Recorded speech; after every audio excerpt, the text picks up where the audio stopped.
अस्सलाम वालेकुम व्यूअर्स।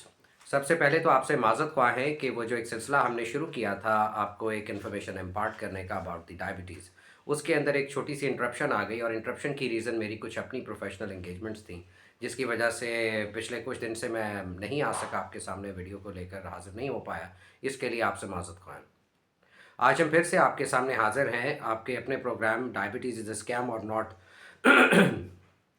कि एक और कड़ी के साथ। जैसा कि हमने लास्ट टाइम आपसे एक प्रॉमिस किया था कि इस आने वाली वीडियो के अंदर हम आपके साथ बात करेंगे फास्टिंग शुगर के ट्रैप के बारे में, कि क्या ये फास्टिंग शुगर कोई ट्रैप है या नहीं।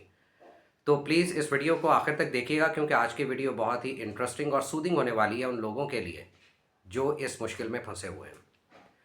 तो आज आपको बताते हैं कि जो फास्टिंग शुगर है, इसका पूरी दुनिया के अंदर अगर इसको मेडिकल ग्राउंड्स के ऊपर देखा जाए तो फास्टिंग शुगर की वैलिडिटी अब ख़त्म हो चुकी है, क्योंकि फास्टिंग शुगर को जिस तरीके के साथ हमारे डॉक्टर्स बताते हैं वो एक्चुअली उस तरह से नहीं है।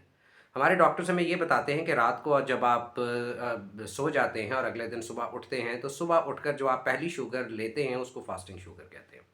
इनफैक्ट ऐसा नहीं है। फास्टिंग शुगर का मतलब सिर्फ ये है कि आपके एक मील से दूसरे मील के दरमियान कम से कम 8 से 10 घंटे का एक फासला होना चाहिए वक्त का। अगर ये फासला 8 से 10 घंटे का है तो ये ज़रूरी नहीं है कि आप सोए हैं या नहीं। 8 से 10 घंटे के बाद अगर आपकी शुगर ली जाती है और उसकी वैल्यू गिवन रेंज के अंदर आ जाती है तो आप समझ लें कि आपकी फास्टिंग शुगर बिल्कुल ठीक है। बताया ये जाता है कि फास्टिंग शुगर 100 के अंदर होनी चाहिए। लेकिन जब भी आप सुबह उठकर अपनी शुगर लेते हैं तो मोस्टली लोगों की, जो लोग डायबिटिक नहीं भी होते, बहुत सारे लोग ऐसे कि जब वो अपनी शुगर लेते हैं तो वो 105 110 तक आ जाती है। 8 से 10 घंटे का ये फासला ज़रूर मेंटेन हो जाता है, लेकिन यहाँ पर एक और फिनोमेना एक्टिवेट हो जाता है आपकी बॉडी के अंदर। जैसा कि मैंने आपको पहले अपनी पिछली वीडियोस के अंदर बताया था कि आपकी बॉडी के अंदर ग्लूकोज को रेगुलेट करने के लिए आपके ब्लड के अंदर एक कंप्लीट नेचुरल ऑटोमेशन होती है। ये नेचुरल ऑटोमेशन आपकी बॉडी को एनर्जी लेस होने से बेसिकली बचाती है।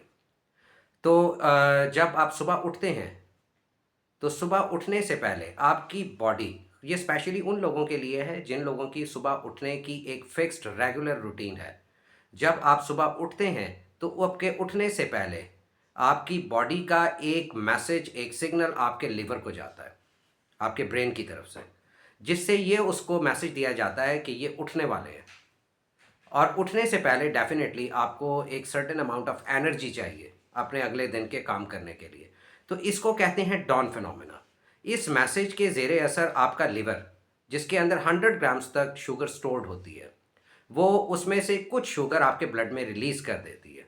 और आप जब अपनी ब्लड शुगर लेते हैं तो वो ब्लड शुगर स्लाइटली ऊपर आती है, तो उस पर परेशान होने की बिल्कुल भी ज़रूरत नहीं है। सबसे बड़ा टेस्ट ये होता है कि आपके खाना खाने के 2 घंटे के बाद वाली शुगर कितनी है।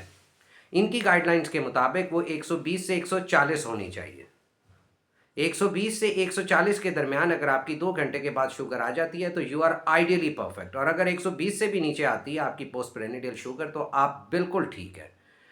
लेकिन इसके साथ साथ अब मैं एक और चीज़ आपको बता दूं कि अगर आपकी 2 घंटे के बाद वाली शुगर 180 या 200 से नीचे आ जाती है, तब भी आपको किसी किस्म की कोई दवा लेने की ज़रूरत नहीं है और फास्टिंग शुगर के इस ट्रैप में से निकलिए। क्योंकि फास्टिंग शुगर का ये ट्रैप बेसिकली इसलिए डिज़ाइन किया गया है ताकि आप में से बेशतर लोगों को डायबिटिक डिक्लेयर किया जा सके और उनको अपनी दवाएं बेची जा सके। तो आप लोगों से ये गुजारिश है कि अपनी फास्टिंग शुगर अगर आप लेना भी चाहते हैं तो दिन के अंदर 8 से 10 घंटे 2 मील्स के दरमियान का टाइम गुजारने के बाद आप ले सकते हैं, और उसके बाद जो आपकी शुगर लेवल आएगा वो आपका एक्चुअल फास्टिंग शुगर होगा। तो इसमें परेशान होने की ज़रूरत नहीं है कि आप सुबह उठते हैं और आपकी शुगर क्यों ज़्यादा आती है थोड़ी सी, और आप उसको देखकर अगर दवाओं की तरफ जाएंगे तो आप अपने साथ एक ज़्यादती करेंगे। बराए मेहरबानी फास्टिंग शुगर की स्ट्रैप से निकलिए और अपनी एक्चुअल शुगर 8 से 10 घंटे जागने की कंडीशन के अंदर लेकर देख लें, आपको अपना अंदाज़ा हो जाएगा। और दूसरी बात, सबसे ज़्यादा इंपॉर्टेंट, मैं फिर से आपको बता दूं कि दुनिया के अंदर पोस्ट पेरेनिडियल शुगर होती है जो कि खाना खाने के 2 घंटे के बाद की होती है। ये आपकी बॉडी की actual natural automation of sugar regulation system को डिटेक्ट करती है। आज के लिए इतना ही आपके साथ हम शेयर करेंगे और अपनी अगली वीडियो के अंदर हम मज़ीद कुछ यूज़फुल इन्फॉर्मेशन लेकर आएंगे। तब तक के लिए अल्लाह हाफ़िज़।